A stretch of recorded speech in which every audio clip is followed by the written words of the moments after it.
meron kami scholarship.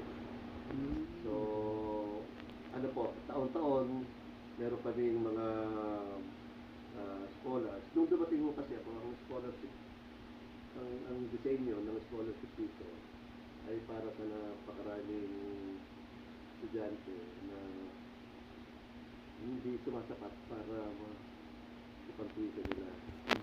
So, ang pinabago ko yung structure ng scholarship.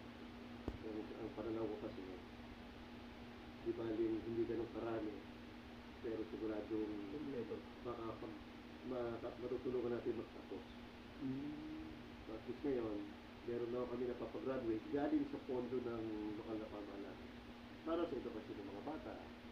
So, sabihin, taon-taon, through local fund, may napapagraduate kasi.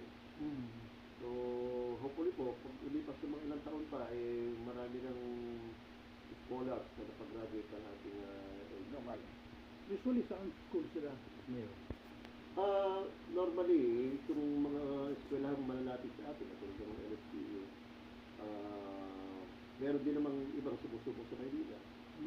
So, conforme po, basta qualified ka naman, entitled ka para dito scholarship. So, nakita ninyo talagang prosegido yung Kaya po, we have 200 scholars. 200 scholars. Then, yearly, siyempre, merong nakapag-graduate na, pinamaintain natin yung 200 na yun. And hopefully, alam niyo po kasi, ganito ang nakikita ko talaga. Ang isang maliit na bayan, nung dumating mo kasi ako, 5th class kami. Pero ngayon po, 4th class na kami. Wow! And hopefully, sa susunod na evaluation ulit, kasi every 3 years yan.